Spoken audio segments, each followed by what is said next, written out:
Water brought most of our ancestors to this continent. And water took them westward into it.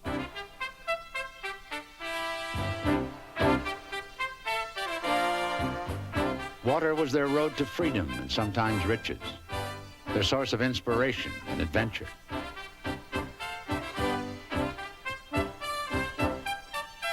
That's also true on the driftwood for a group of young people right out of college. With video cameras, they embarked on a 25,000-mile voyage, gathering stories along the way. Their adventure took 3 years and covered the eastern part of North America from Nova Scotia to the Gulf of Mexico.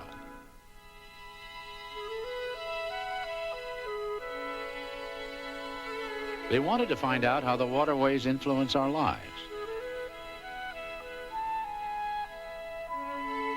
And in turn, what we have done to the water. Travel with them to visit the places and meet the people they discovered along the way. Like the mayor of a Canadian town caught in the middle of a gold rush. A family living on an isolated island with moose and wolves. And the place where a great ship, the Edmund Fitzgerald, went down. Join them on this leg of their journey around the deepest, cleanest, and meanest of the Great Lakes, Superior.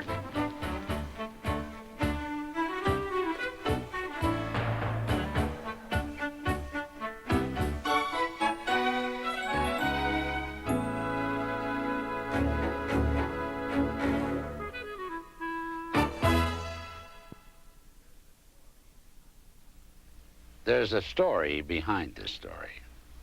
It all began as an idea shared by a father and a son. But the son, an award-winning filmmaker, died in an auto accident. His father decided to go ahead with the project as a kind of memorial.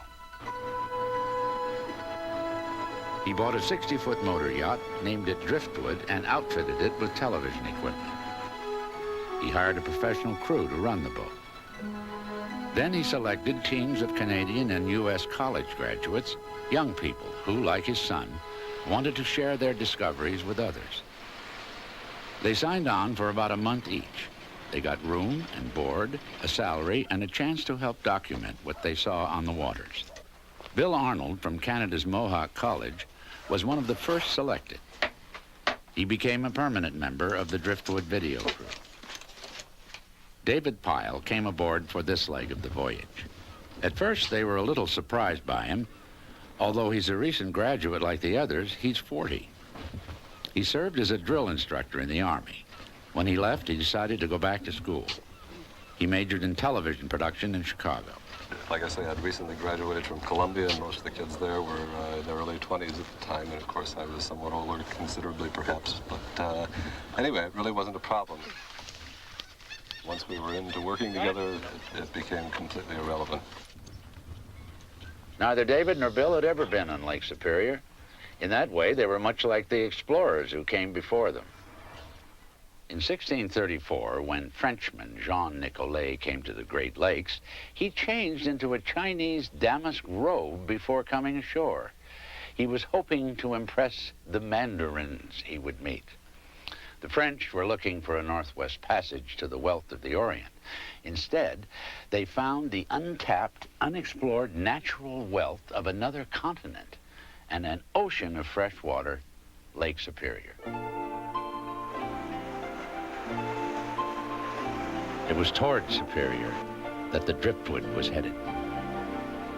There used to be 21-foot rapids where Superior meets the St. Mary's River, the only way in and out of the lake.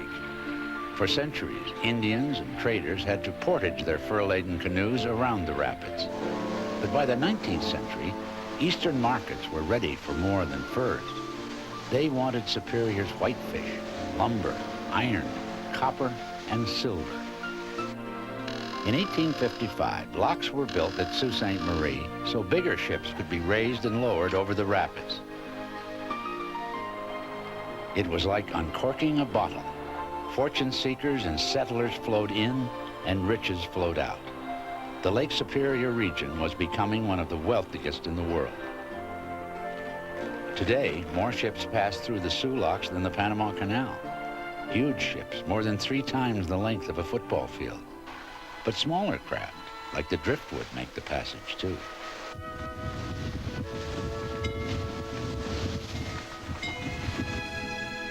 Superior is the northernmost and largest of the Great Lakes. It is bordered on the north by Canada and on the south by 3 states, Minnesota, Wisconsin, and Michigan.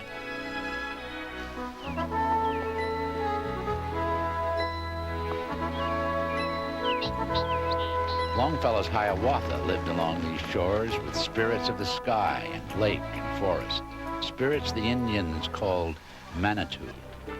Perhaps they're still here, in the shadows along the shore. And down below, with the ghosts of lake captains and sailors who drowned in these sometimes violent waters. Superior is more like an inland sea. Its ferocious storms rival those of the North Atlantic. And sailors need to treat it with the same respect as an ocean. The captain approached Lake Superior as if a quarterback was approaching the strongest defensive line in the National Football League. And I think we're all a little fearful, yet a little bit excited. Lighthouses on Superior's rocky shores are picturesque on pleasant days, but are reminders of times when the Great Lake rants and rages. There was a kind of a aloneness and forlornness and austerity to them as well that was incredibly beautiful, I thought. The driftwood tied up a day from the Soo at Michipicoten Island. That's where they met Frank Butler.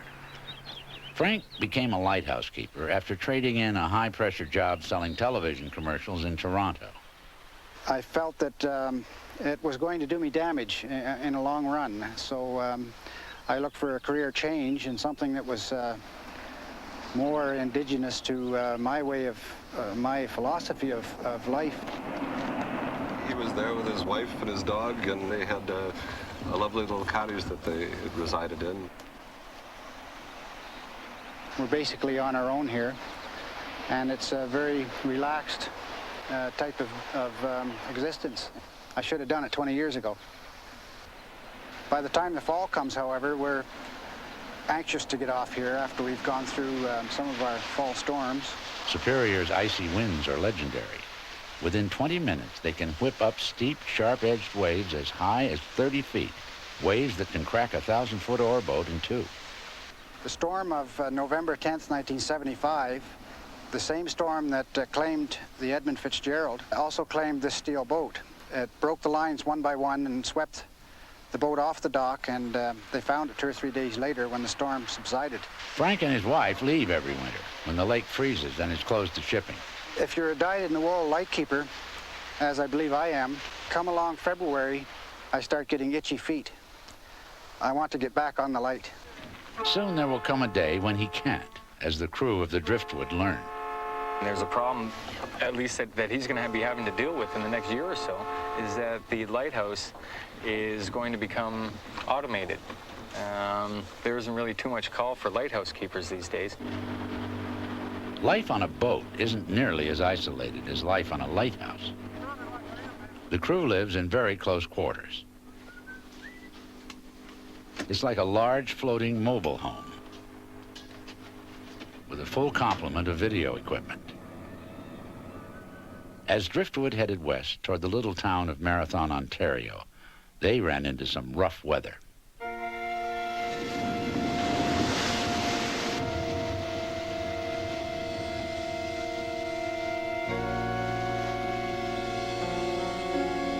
A few of us were feeling a little under the weather making that particular passage.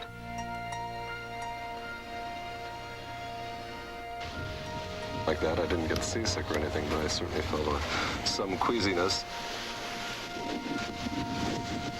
2,000 ships have been wrecked here over the years, and hundreds of people drowned.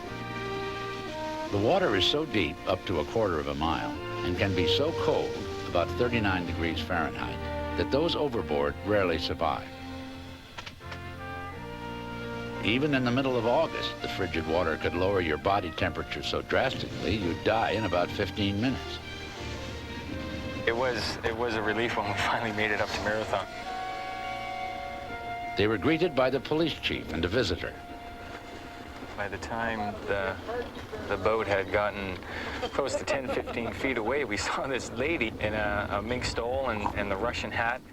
She was certainly not Venus on the half shell, but certainly an extraordinary sight, to behold. Their visitor was Wendy Bell, the mayor. She was wearing a fur coat in the middle of August as a joke, but she turned out to be a pretty tough lady. Wendy and her husband came here 20 years ago as new teachers for the high school. What they found was a classic company town run by a pulp mill. And there wasn't anything done that wasn't done by the mill and for the mill. And the people would put their name on a lot, and the mill would go over and dig their basement and pour the cement and charge them $50 for the start of their houses. And they usually were mortgaged through the mill. And in 1967, when we moved here, we rented our house from the mill. 3 years after the Bells arrived, Marathon Incorporated and a city government was organized. It was a big change. Marathon was on its own now, no longer a company town. But in 1982, a more startling transformation occurred. Marathon became a real, honest-to-God boom town. They discovered gold.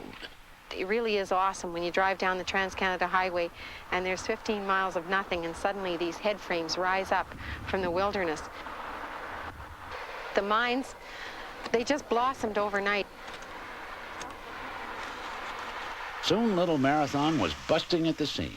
The population jumped from 2,300 to 5,000 as new people moved in to work the mines. New subdivisions were needed, new sewers, new electric lines, new roads, and new taxes were needed to pay for it all. But the mine wasn't paid. Whereas the mill had done everything for Marathon, the mine did nothing. Because it was located 15 miles outside the town limits, it wasn't required to pay any local taxes. About this time, Wendy was elected mayor, or town reeve, as the Canadians call it. Actually, I started worrying about the fact that the mines weren't paying any taxes. As soon as I was elected to this position, there is literally between $4 and $6 billion of gold at that Hemlo development. Now that is a lot of money. That's new money to Canada and to the province. And if they're going to take their share of the royalties, I certainly think that if we're going to house the people and provide the infrastructure, we in turn should get some of that back. There's a song that says, that was on the hit parade not too long ago about she got the mine and I got the shaft. And I just said it was not going to happen to Marathon. And I more or less put my army boots on and stomped down to Queen's Park. And I talked to everybody that would listen to me. And I finally got an audience with the Premier and with the Treasurer of the province of Ontario. And I literally told them flat out that we had to have this issue resolved. And it was. The Canadian government awarded Marathon more than $750,000 until taxes could be collected from the mine. Marathon is using that money to help build a new fire and police station and a new hospital. They'll be there and paid for when the gold runs out. Several hundred years after the voyageurs conned the Indians out of furs with bundles of blankets, Wendy Bell finally stood up and said, "Wait a minute. If you're going to take all this out, you've got to leave something more behind for the people who live in this town." Without someone like Wendy Bell and Marathon, the village or town of Marathon certainly would not be what it is or what it will be. And what will it be? Not one of the many ghost towns of the Northwest where only shadows of wealth and greatness linger after the cycle of boom and bust has played itself out.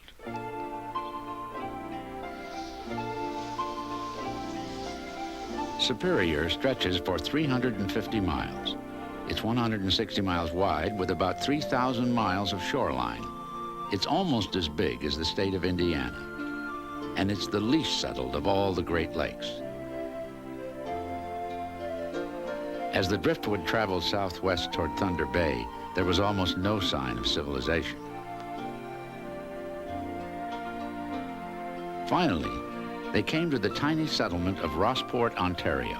It was kind of a fortuitous event. We pulled in here and docked right in the harbor here in Rossport, and got off the boat. We thought we'd check out the village here. And while wandering around, we came upon the Rossport Inn. That's where they met Ned Basher. He's an American and remembers how he first saw Rossport.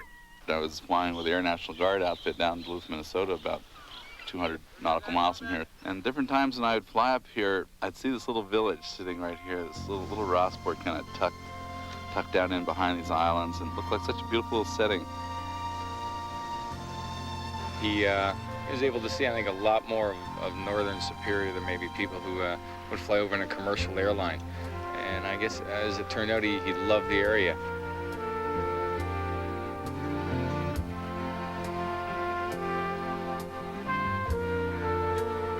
The next time Ned saw Rossport, he arrived by sailboat.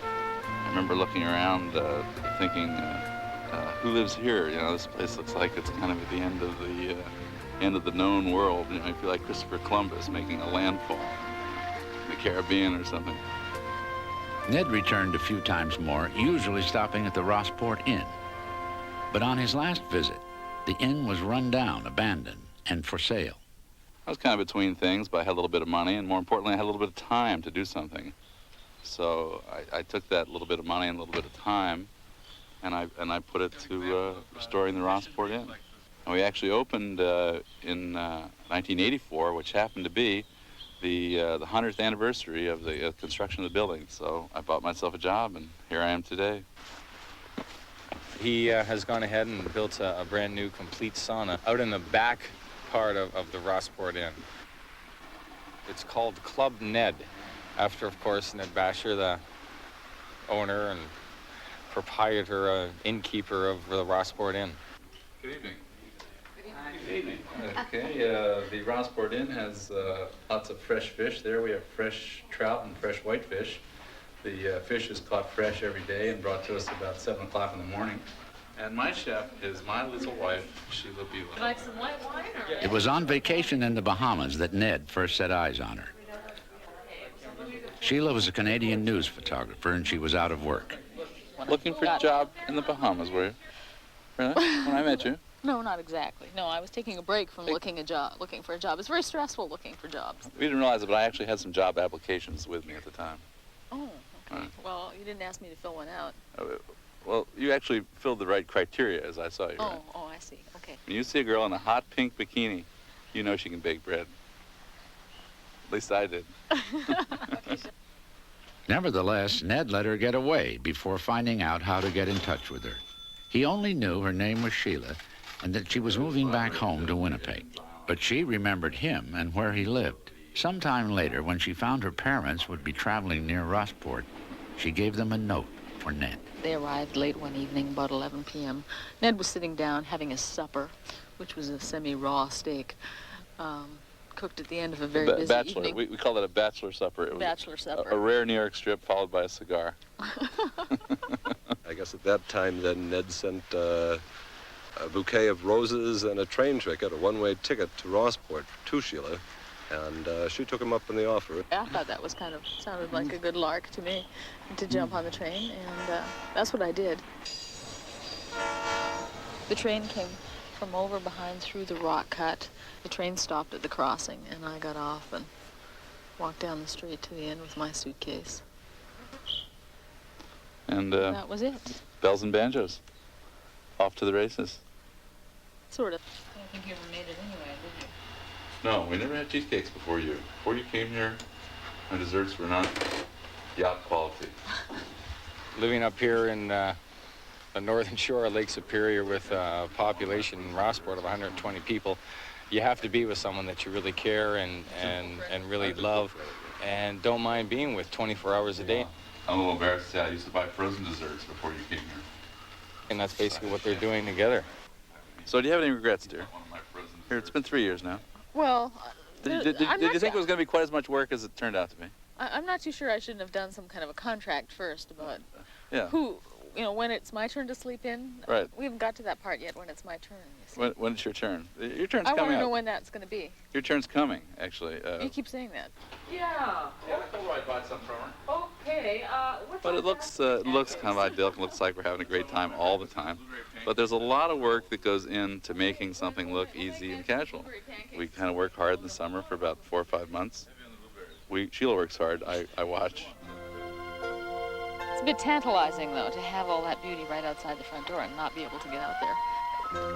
But we try to get out as much as we can. I think Lake Superior, especially this part of Lake Superior, is a very magical area. There's something about all the trees and all the fresh water close by. The air almost has a sweet smell to it.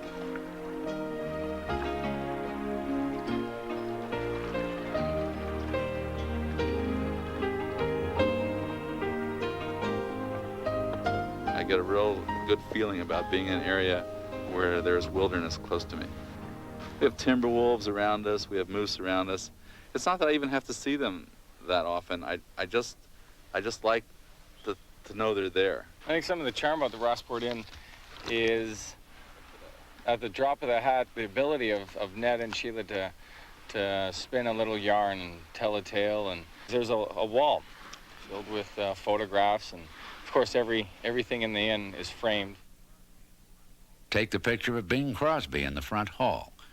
It is true he's holding a fish caught in Rossport Harbor, but the picture was taken in California. Seems the former owner sent the fish to Crosby, Bing posed with it, and then sent an autographed picture back. And that'll tell people that as they go in to stay in their room that, yes, you are the lucky people, you're staying in Bing Crosby's room when he stayed here at the Rossport Inn. And people get all flushed. Oh, geez, that's going to be great. And then as they're going up the stairs, the next couple's coming in, and it's telling them that they're staying in Bing Crosby's room. People love that, so I tell them that if during the night you hear a few strains of White Christmas, it's just the ghost of Bing Crosby walking through the halls of the Rossport Inn. Humming. Rossport does have one claim to fame. The wreck of the luxury yacht Gunilda lies offshore, and it's one story Ned takes seriously. Well, in a small town, not that many things happen, so when something does happen, you have to kind of keep the legend alive. The first thing you see is when you walk into the Rossport Inn is off to the left, a lot of memorabilia of the Gunilda. Ned has the only two things recovered from the ship: a running light and the top mast from which he flies the American flag in honor of the Gunilda. I just find it a very interesting story about the sinking of this magnificent yacht. One man who would agree with Ned is Fred Brunel. He's obsessed with the wreck. The Gunilda was owned by an American businessman, William Harkness. The way Fred Brunel tells it, Harkness was very, very rich and very, very tight with his money. A local fisherman told Harkness that he'd lead him around a dangerous shoal for $20, but according to the legend, Harkness said that it was too much money. They'd do it themselves. So full steam, he plowed into the shoal, and he dry docked himself. I tell you one thing, if it would have been my ship, I would have cried. That's how beautiful she is. Mr. Harkness and his passengers all retired to a local inn for refreshments. Unfortunately, they left the aft portholes open, and when the Gunilda was shoved backward off the shoal, it filled up with water and promptly sank. Harkness, the rumor says that he kind of just shrugged and walked away. Fred couldn't do that. In 1971, he dove 350 feet down and got a look at her. Everything was perfectly preserved. Beautiful furnishings, wine closet, pump organ, ballroom, and poker table. It was, as they say, love at first sight. She's just so beautiful. Let's just say I promised myself I'm going to bring her up. Everything is in beautiful shape. You can take a piece of steel and just wipe it off, and there's not even a pitting of rust on it. The luster of gold comes out of the dark, and you expect everything to be gray and full of slime. It isn't. It's just sitting as the day she went down. It's just unbelievably beautiful. You could be the most experienced diver, and as soon as you see it, they go crazy. 20 years later, after several attempts to bring her up, the Gunilda is still on the bottom, and Fred Brunel is determined to raise her.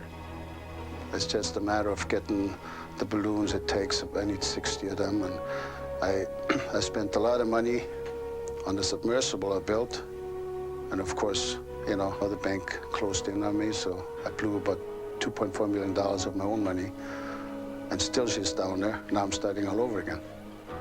The crew heard other yarns and legends of lost ships on Superior, luxury yachts, barges loaded with vintage cars, all, according to divers, perfectly preserved by Superior's frigid and exceptionally pure water. She's very young as lakes go, only about 10,000 years, and she hasn't been around long enough to grow brown with a runoff from the forest. There's a lot less industry here than along the shores of the other Great Lakes. Even when some of them were said to be dying from industrial pollution, people here took pride in Superior's purity. In the 1970s, one of the longest and costliest environmental struggles was waged here. The controversy started in the 50s when Reserve Mining Company began to produce taconite pellets from low-grade iron ore. It was a profitable operation, but for every 1 ton of taconite produced, the process produced 2 tons of waste tailings, and Reserve Mining Company dumped it into Lake Superior. 67,000 tons every day for nearly 20 years. Scientists discovered the refuse contained asbestos fibers, and the fibers were in the drinking water of Duluth, Minnesota. But reserve scientists claimed there was no proof that these fibers caused cancer. And for 12 years, despite continuing court cases, Reserve kept dumping the stuff in the lake. Finally, the mining company was pressured to dispose of the waste at a land site. Then, in the early 80s, steel production fell, and the plant closed down. And the city of Duluth installed a new water treatment facility to filter out the asbestos fibers. It was a long and bitter struggle, the kind fought all around the lake for the past 20 years. Superior's residents have tried hard to come to terms with their natural resources and their natural needs. Next stop for the Driftwood was Thunder Bay, the largest international port in Canada. More than 1,000 ships a year pass through here, hauling cargo from the heartland to the sea.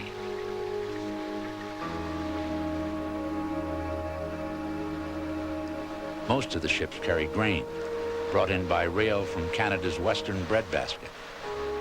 One grain boat can hold as much as 1 million bushels.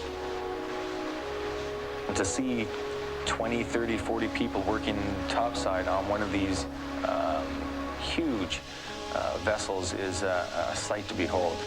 At the time that we were there, they were loading grain into a vessel that was ready to leave port, and it takes them, they're working 24 hours a day, night and day, in order to fill one of these vessels. But the people who work on the ships have seen the grain market drop off in recent years. People like Cam Meisner.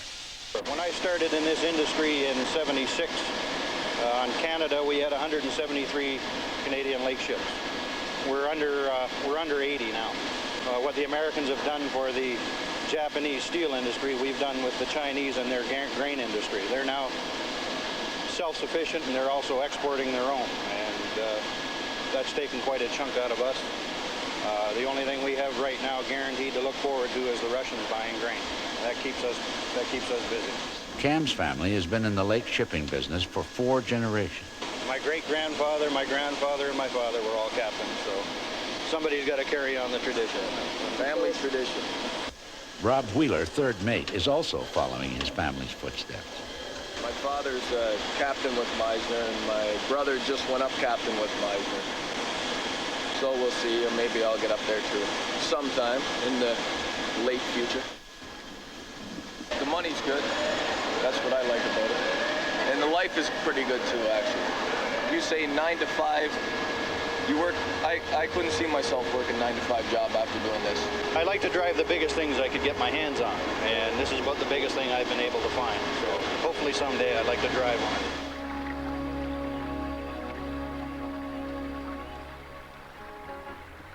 Even though it's almost 2,000 nautical miles from the Atlantic, Thunder Bay is an international port town like Marseille, Rio, or New York. Maybe not so glamorous, but more than 3,000 sailors dock here every year, hundreds of them from foreign countries. And like the ragtag voyageurs 200 years ago, they come ashore looking for a little excitement, a little whiskey, a little company, perhaps, all the while missing the comforts of home. David Bradford knows the loneliness of men far away from familiar faces. When he walked in, the whole place livened up. It was like this beam of light was projected out from him. Bradford is 70 years old and lives with his wife in Thunder Bay. He was a traveling salesman right up until he retired in 1976. 7 years later, he became an Anglican minister. His mission?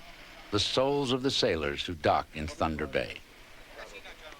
I was told quite bluntly by my bishop that he needed a chaplain for the seamen's mission, and seeing as I was freshly retired and full of vim and vigor or something, he said, I think you'd make a good chaplain. There are more than 300 seamen's missions all over the world. They range in size from 15-story hotels to mobile homes, like the one in Thunder Bay. They cater to the special needs of sailors far away from home. Because it's one of the first things they ask and say, Chaplain, can I telephone home from the Seamen's Club? And I say, sure, we got a telephone there. You can do it in private, too. Then we have our library. Now, we have here Italian books, Finnish books, German books, French, almost any language that the fellows would like to have. And then, of course, a lot of English books. Cowboy books, oh, they love them. The small trailer chapel accommodates a number of religions, from Hindu to Roman Catholic. The secret is to find out who they are, what they are, and then help them on that basis. I've taken fellows to hospital. I've taken them to the dentist to look after their physical welfares. I've taken them up for cholera shots, and all these things all become part of your daily work. I can remember one time taking a group of them to a shopping center, and I kept on noticing that I was losing them. Do you know what they were doing? They bought every chainsaw that was in that hardware store. Every chainsaw. Now, the ship was from Yugoslavia. Chainsaws are almost unknown there. So anybody who could produce a chainsaw either made himself a lot of money, or he made himself very popular with all his friends because he could do all their wood cutting for them. Bonjour. Bonjour. Yes, it's good to have them. If they're lonely and they want us to talk with them or just sit and listen to their problems, we'll do that as well. And they're all my little boys, no matter how old they are or how big they are or how cantankerous they are. Sometimes there's always somebody very nice to make up for them. They're wonderful.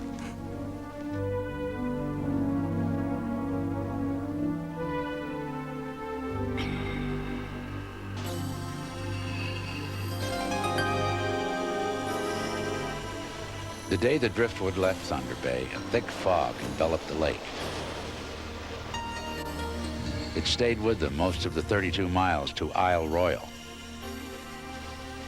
Bill wanted to get out in the whaler and take a shot, with the driftwood coming through it. And I thought Bill was either kidding or crazy.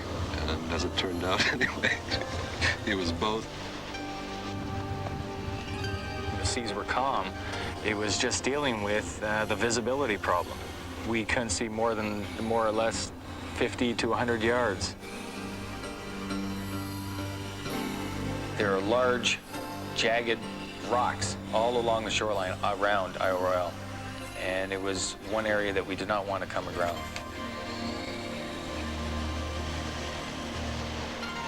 When we first realized that we were coming upon Isle Royale, we almost ran into a couple of small fishing boats. Right here, we'll run west. Around here, North Government. Thank you very much. And it was then that we realized we had to contact someone, God knows who, in order to help guide us in. Sir, I'm unfamiliar with these waters. I'm running radar. From this position, can you give me a recommended... Unlike the Gunilda's owner, they'd have been glad to pay the $20. But it turned out they didn't have to. The local ferry boat, the Isle Royal Queen II, guided them in. We'll go along here. We're going to cut our speed here anyway for these fishermen. Okay, try to accommodate you. possibly can. By the time we got to Isle Royale, the fog had all dissipated and the sun was shining. Isle Royale is a favorite spot for trekkers. There are over 170 miles of trails, many campgrounds, and a number of inland lakes. Cars aren't allowed on the island, and the only way to get there is by seaplane or boat. The U.S. government made it a national park in 1940, and efforts to keep it in its natural state have continued ever since. Isolated and rugged, it is the least visited national park. Hardly anybody lives here. Rolf Peterson and his family are exceptions. They live a very simple, humble life in this small log cabin. From May to October, Rolf and his wife Candy and their sons Trevor and Jeremy live a kind of Swiss Family Robinson existence. The two young boys that they have rely a lot on imagination. Well, they can't turn on the television and watch a television program. They have to entertain themselves. The island may be a giant playground for the boys, but for Rolf, it's a living laboratory. When he's not teaching biology at Michigan Tech, he's tracking moose and wolves on Isle Royale. Moose first came to the island at the turn of the century, swimming over from Canada.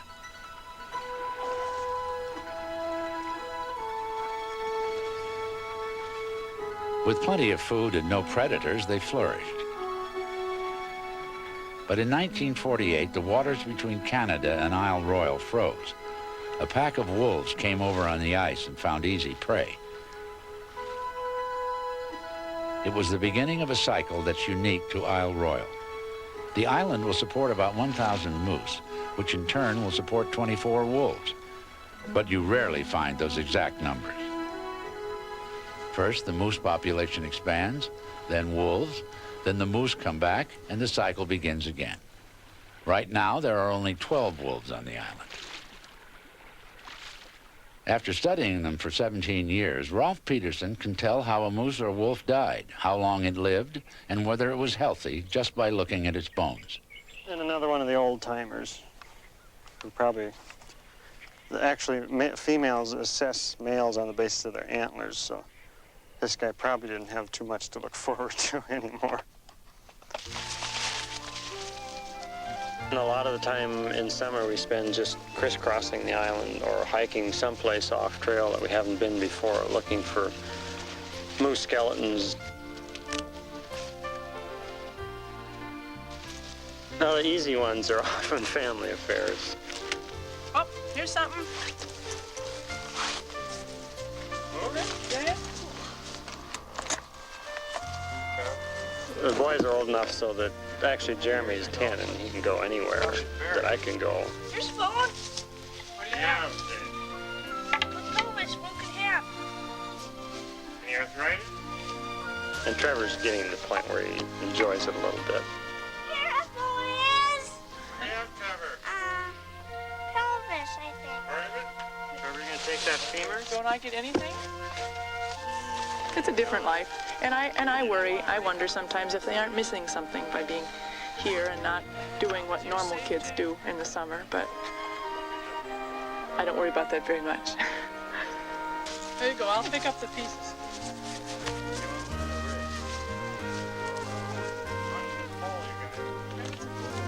But on this idyllic island, there is something to worry about. Surprisingly high levels of PCBs have been found here. There are more toxins in fish from Isle Royale's Lake Siskowit than in fish from Lake Superior. More in the snow here than in Chicago, 5 times more. Man-made poisons produced by heavy industry. But there's no industry here. Studies have found that 85% of Lake Superior's pollution is airborne. Most of Isle Royale's toxins are carried by the wind, the stuff of progress in faraway cities.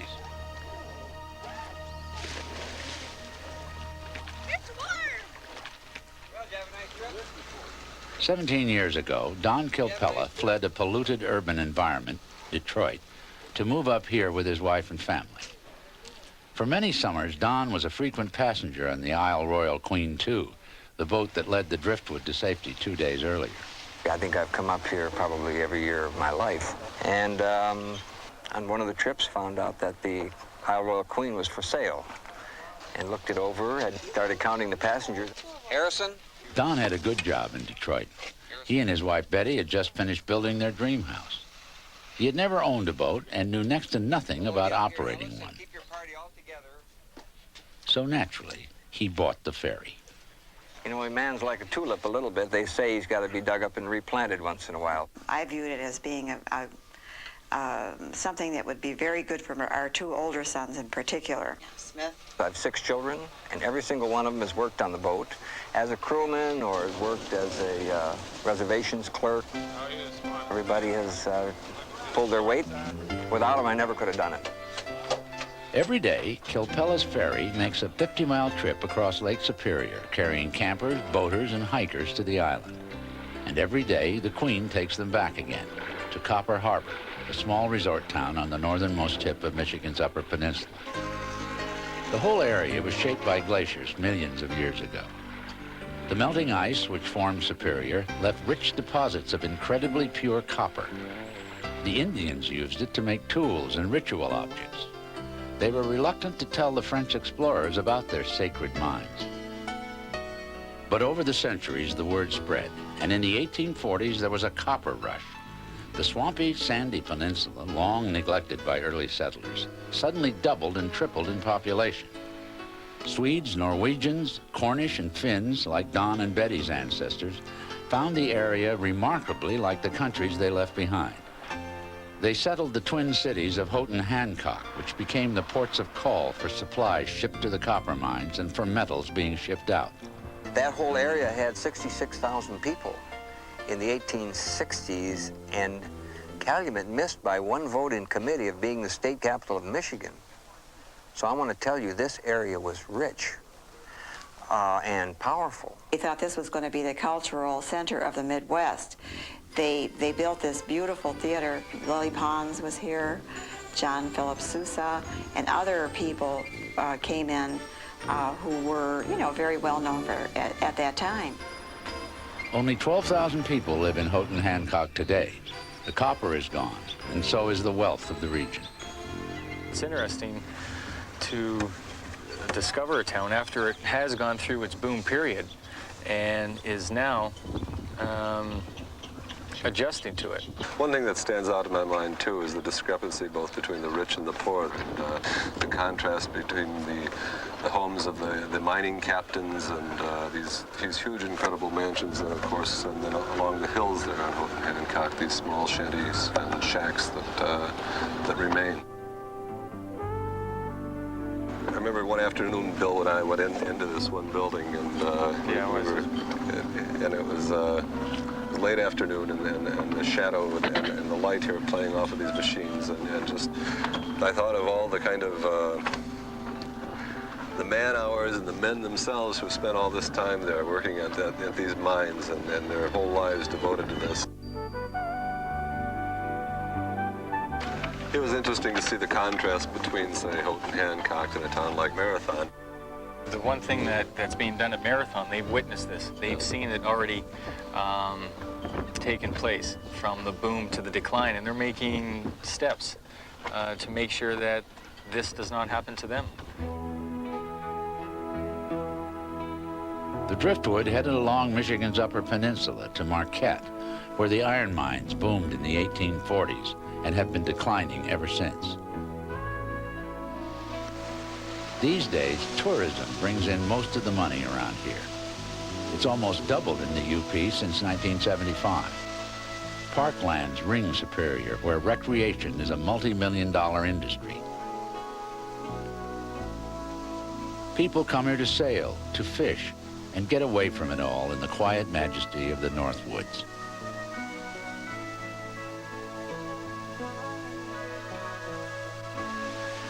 A few are even brave enough to try swimming in the lake, usually the warm, shallow inlets, and almost always in the heat of August. But tourism here in the far north can never replace the wealth that came from the iron and copper mines. About every 40 miles, a day's journey by canoe, there are natural harbors on this side of Superior. They were used for centuries as havens by Indians and explorers. The driftwood sought refuge from a 2-day blow in one of these harbors about 40 miles from Marquette. The French called the place Grand Marais. It certainly sounds better in French. The English translation means big swamp. Today, the village has only about 350 year-round residents. I would have to imagine that come wintertime, it is non-existent. From what we've learned, the people more or less go into hibernating, such as a bear would. It turned out that Grand Marais was a natural refuge for a modern explorer, the literary kind. Jim Harrison spends his summers here. He's a highly acclaimed novelist, poet, and screenwriter. He certainly does not come off being the person of his literary works. You meet him, he's in a t-shirt, he smokes a pack of marbles, and talks with his very husky voice. I spent all my life either in the woods or in the water, swimming or fishing.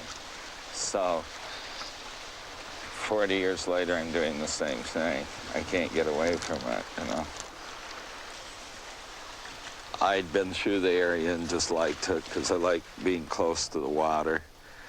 And it's also at the end of the road, so there's no drive-through traffic. In order to come to Grand Marais, you have to want to go there. This area isn't very viable economically. There are loggers here, retired commercial fishermen in this area. To the west, of course, you have a lot of miners. And then you have those neo-young back to the forest kind of people. And they only usually last a year or so before they get starved out, you know. And probably harsh environment, frankly. I remember some snowflakes one 4th of July evening, you know, which is mildly discouraging. Come on, Stan. He's been compared to, say, Hemingway and Faulkner, and he has many interests that parallel Hemingway as well, both in terms of the Upper Peninsula there and his interest in hunting and fishing and a sportsman's life in general. He goes out into a shack, a cabin, out in the wilderness, and isolates himself, except for his dog. Harrison's place is almost impossible to find. He wants it that way. So if you spend 6 months a year up here, that restores you for the inevitable mud bath that's going to follow, you know.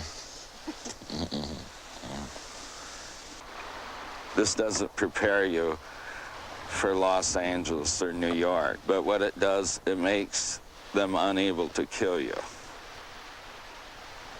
So when I'm walking down 57th Street in mid-April after a meeting, I know in 36 hours I'll be up here.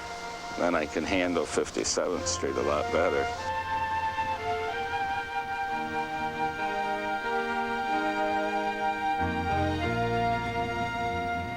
After a month on Superior, the driftwood was headed back where they started, toward the Sioux. They came upon another natural harbor at Whitefish Bay, where many great ships have sought haven over the years. Some never made it to safety. There is a museum there, entirely devoted to shipwrecks. The legend lives on from the Chippewa on down of the big lake they call Gitchagumi. Inside, the most popular exhibit is of a ship that disappeared just 17 miles from here. The Edmund Fitzgerald, immortalized in Gordon Lightfoot's song. With a load of iron ore, 26,000 tons more than the Edmund Fitzgerald weighed empty. When it was launched in 1958, it was the biggest ore boat in the world, 729 feet long. They called it Big Fitz. On November 10th, 1975, it left Duluth with a cargo of taconite pellets and headed east for the Sioux Locks.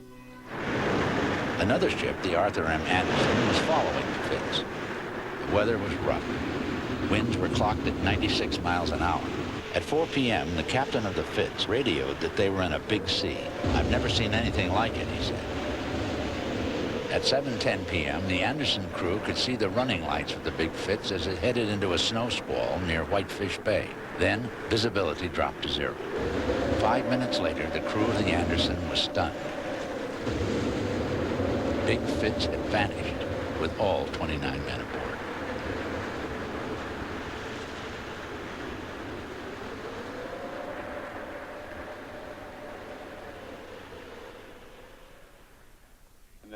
Coast Guard Captain James Hobaugh left Duluth that night to search for the Fitz. And right about in here is when we started getting the wind and the seas and so forth. But the seas are basically coming this way. They hit this shore, come up, hit this shore, and come back. So you had seas from 3 different directions. God. It was rougher than hell. His boat, the Woodrush, was only 180 feet long, but it was built for heavy weather. The ship was designed for 47 degrees of roll, and I rolled her 51 degrees. And I can understand why people were nervous, because I couldn't, any way I turned the ship, we had green water coming over the bow. A couple of times, I was very scared. As a matter of fact, I said once that I probably should have changed my skivvies a couple of times. We got there at night. We turned all of our ice lights and arc lights on, and within 20 minutes we found a life ring, and that was the last thing we picked up. For another day and a half, Hobaugh searched in 20 to 25-foot seas, but they found nothing. No sign of wreckage, no sign of life. The attitude is, it could be me out there, and how would I want them to respond to me being in trouble? Cold, exhausted, frustrated, and depressed, they returned to port. The next spring, Captain Hobaugh and his crew took underwater cameras back to the site where the Fitz disappeared. But the umbilical cord was long enough that we could go down and take pictures of the ship. And just as they moored, another violent storm blew up, eerily reminiscent of the night of November 10th. But you wondered if something wasn't testing you to see just how determined you were. Maybe they didn't want us to go down there, whoever they are. But Captain Hobaugh didn't leave, and finally the seas calmed. The ship got very, very quiet. Even the generators seemed to muffle. It's like being maybe in a funeral home or something. You know your shipmates or your fellow sailors or whatever are down there. The next day, the Woodrush launched its underwater cameras, 100, 200, 500 feet down. And then they finally saw something. And as we swam the vehicle along this object, then it became apparent that it was upside down letters on the stern section of Edmund Fitzgerald. You got the impression looking at that TV monitor like you were actually there, and you could see in the porthole, and you were almost afraid of what you might see. 8 months after it went down, they saw the Fitz, cracked in two, jammed into the bottom of the lake. There was no sign of the men.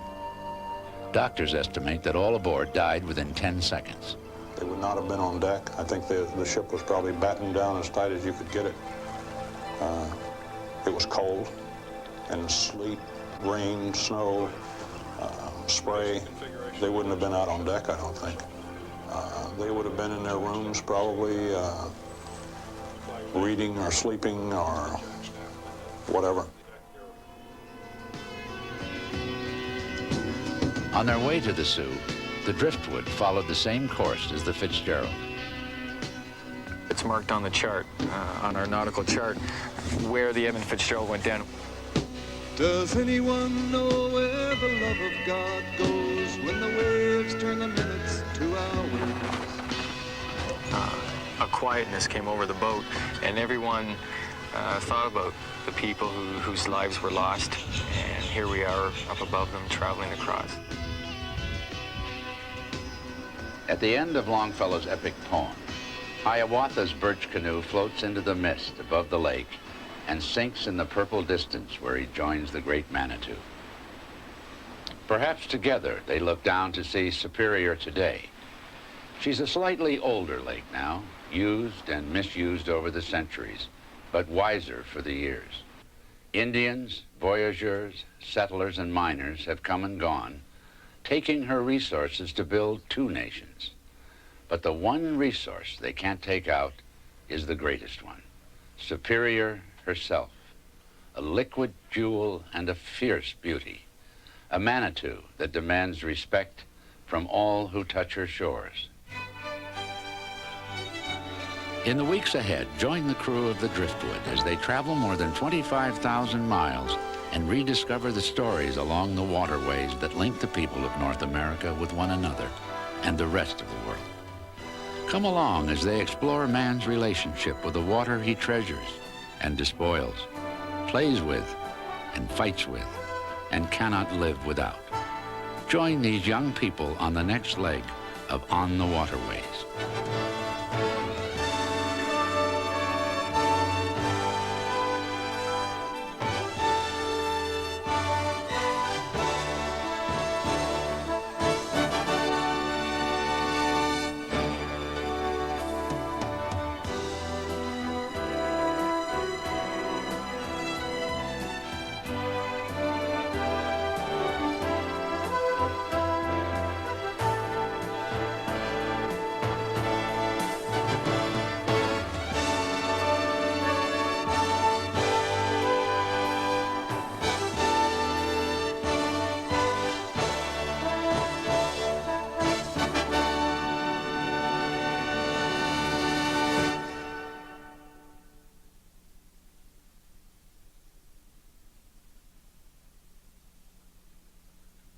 Funding for this program was provided by the Bamana Corporation of Fort Wayne, Indiana.